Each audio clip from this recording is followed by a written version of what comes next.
Assalamualaikum warahmatullahi wabarakatuh. Perkenalkan, saya Bragas Gentaria Susilo dari kelas 2A PGSD dengan NIM 151421006. Video ini saya buat untuk memenuhi tugas mata kuliah Psikologi Pendidikan.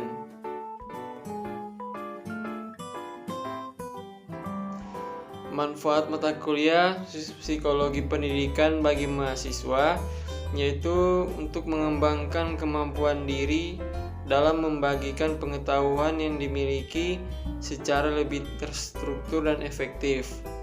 Kemudian lebih peka terhadap perilaku dan kebutuhan manusia dalam belajar.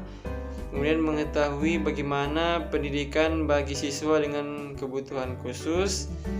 Memiliki pengetahuan terkait metode dan strategi dalam mengembangkan potensi peserta didik, memiliki kemampuan analisis terkait kelebihan dan kekurangan suatu teknik pembelajaran terhadap individu dan memahami cara untuk melakukan evaluasi hasil belajar.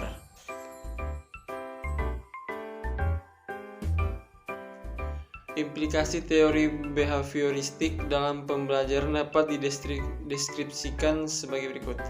Pembelajaran adalah upaya alih pengetahuan dari guru kepada siswa. Tujuan pembelajaran lebih menekankan pada bagaimana menambah pengetahuan. Strategi pembelajaran lebih ditekankan pada perolehan keterampilan yang terisolasi dengan akumulasi fakta yang berbasis pada logika linear. Pembelajaran mengikuti aturan kurikulum serta secara ketat dan membelah lebih ditekankan pada keterampilan mengungkapkan kembali apa yang dipelajari.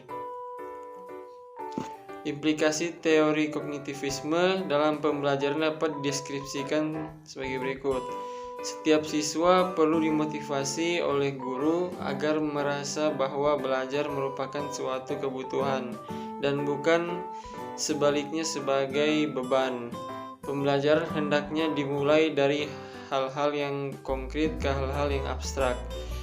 Pembelajaran hendaknya dirancang sesuai dengan pengalaman belajar siswa dengan memperhatikan tahap-tahap perkembangannya.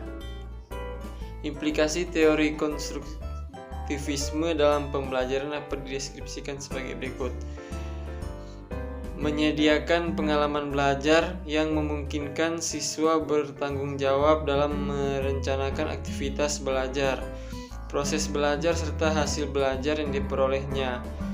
Dengan demikian menjadi jelas bahwa memberi kuliah atau ceramah bukanlah tugas guru.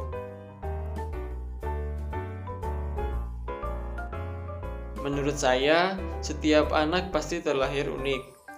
Saat berada di dalam kelas, saya mungkin akan menyadari bahwa setiap anak yang meskipun berasal dari kelompok usia yang sama memiliki banyak perbedaan, baik dari segi penampilan, tingkat kecerdasan, sikap, hingga temperamen mereka. Perbedaan ini adalah sesuatu yang alami dan wajar.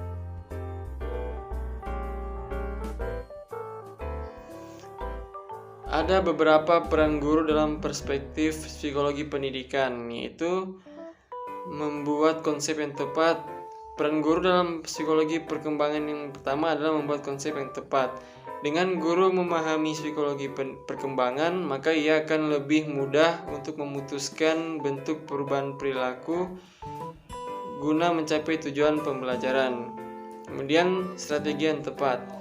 Selain membuat konsep tujuan yang tepat, guru harus memahami psikologi pendidikan atau psikologi perkembangan. Tepat mengambil strategi atau cara pengajaran yang sesuai dengan karakteristik peserta didik, segala bentuk metode belajar dan gaya belajar yang sedang dihadapi siswanya. Kemudian sebagai mediator yang baik. Selain pengetahuan yang luas akan segala hal, guru yang memiliki pemahaman psikologi yang baik juga akan menguasai media pendidikan. Media pendidikan adalah alat bantu komunikasi agar proses pembelajaran lebih efektif dan peserta didik dapat menangkap dengan jelas maksud dari materi yang diajarkan. Demikian peran guru dalam psikologi perkembangan. Saya dapat menyimpulkan bahwa guru bukan hanya sekedar memberikan pelajaran atau materi, namun guru dituntut untuk mengembangkan dan meningkatkan faktor-faktor di dalam suasana pembelajaran sehingga peserta didik dapat menangkap materi dengan lebih mudah. Dari saya, terima kasih.